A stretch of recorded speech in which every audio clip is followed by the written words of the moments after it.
नमस्कार दोस्तों, मेरा नाम मोना है और मैं 28 साल की एक बहुत ही खूबसूरत और खिलव शादीशुदा औरत हूँ। मैं अपने सास ससुर के साथ मेरठ में रहती हूँ। मेरे पति का नाम उमेश है और वो एक मल्टीनेशनल कंपनी में मैनेजर की पोस्ट पर है। मेरे पति ज्यादातर बाहर ही रहते हैं। कंपनी के काम की वजह से उन्हें अलग अलग शहरों में जाना पड़ता है, तो वो बहुत कम ही घर पर रहते हैं।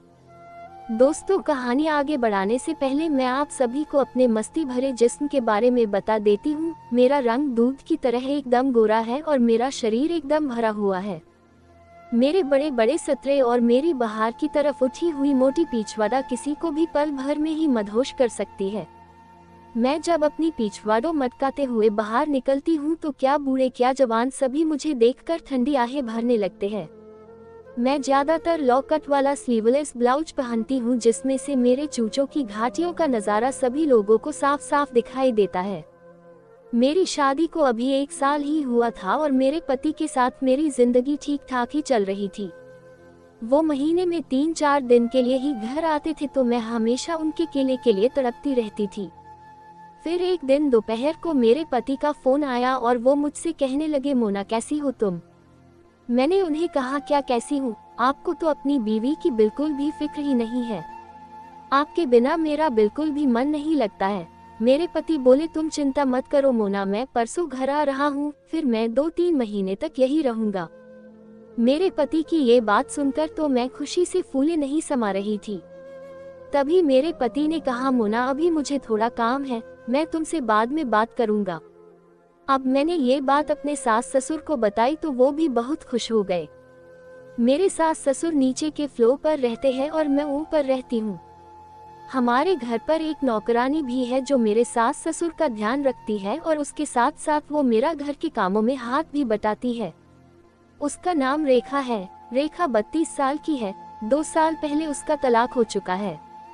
वैसे देखने में रेखा भी मेरी तरह ही बहुत खूबसूरत है। उसका बदन भी काफी भरा हुआ है और वो हमेशा सलवार कमीज ही पहनती है। दोस्तों, फिर वो दिन आ ही गया जिसका मैं बड़ी ही बेसब्री से इंतजार कर रही थी। आज मेरे पति आने वाले थे। मैंने सारी तैयारियां कर ली थी। कल ही मैंने अपने नीचे के और बाकी के शरीर के बाल साफ किए थे। मैं सुबह ही मेकअप वगैरह करके पूरी तरह तैयार हो गई थी। आज मैंने एक काले रंग का स्लीवलेस ब्लाउज और लाल रंग की ट्रांसपेरेंट साड़ी पहनी हुई थी। मैं आज सज धज कर एकदम माल लग रही थी। मैंने आज उनकी पसंद का खाना बनाया था, लेकिन वो शाम तक नहीं आए। मैंने उनको फोन करने की कोशिश की, लेकिन उनका फोन भी नहीं लग रहा था। अब मुझे मेरे पति की बहुत चिंता हो रही थी। फिर रात करीब 10 बजे मेरे पति आए। उनके आते ही मेरी सास उनसे बोली, बेटा उमेश कहाँ रह गया था तू? बहू तेरा कब से इंतजार कर रही है, बहू ने सुबह से कुछ भी नहीं खाया है। फिर मेरे पति बोले, माँ वो मेरी गाड़ी का टायर पंचर हो गया था। फिर मेरी सास बोली, बेटा कम से कम एक फोन तो कर देता, हम सबको तेरी कितनी चिंता हो रही थी। मेरे पति बोले, माँ मैं फोन कहाँ से करता, मेरे फोन में नेटवर्क नहीं आ रहे थे। मेरी सास मेरे पति से बात कर ही रही थी कि इतने में मुझे बाहर से एक नीग्रो टाइप का काला सा आदमी बाहर से आता हुआ दिखाई दिया।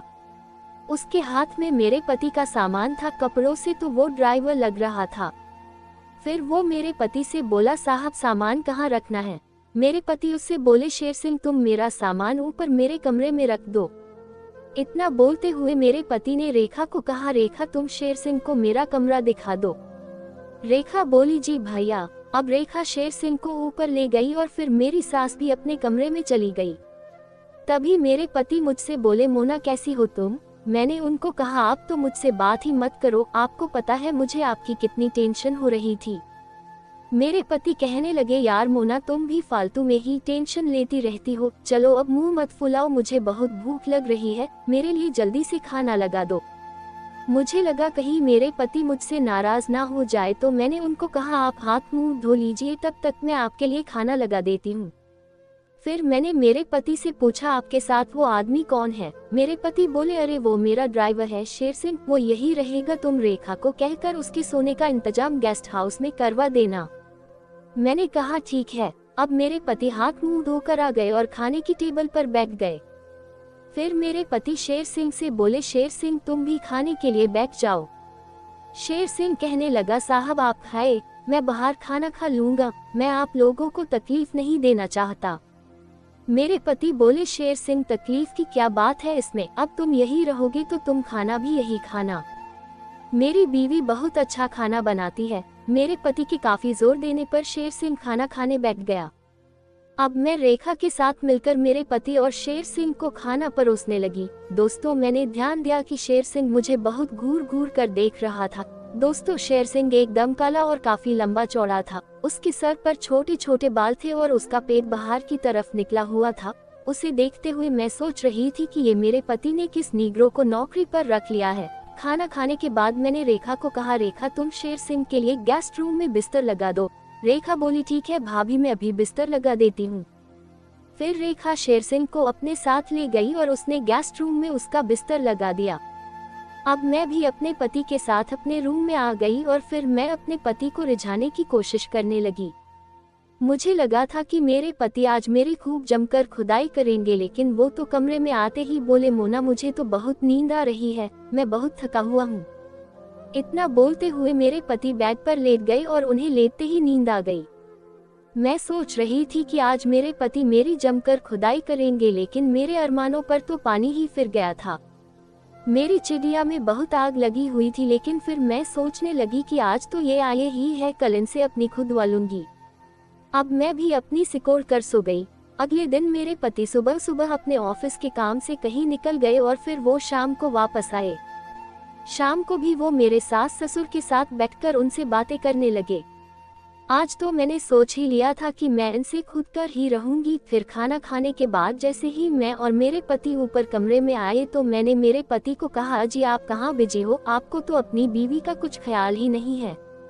फिर मेरे पति मेरा हाथ पकड़ते हुए बोले, मोना मैं तो तुम्हें अपनी जान से भी कमेंट इन पार्ट 2। उम्मीद है कि आपको ये कहानी जरूर पसंद आई होगी, तो वीडियो को लाइक और हमारे चैनल स्टोरी फॉर MP13 को सब्सक्राइब करना ना भूलें। और इस कहानी से हम किसी को भी बुरा या गलत संदेश या राह नहीं दिखाते, आप सभी इसे सिर्फ मनोरंजन हेतु ही देखना। और इस कहानी को पूरा सुनने के लिए आप सभी का धन्यवाद।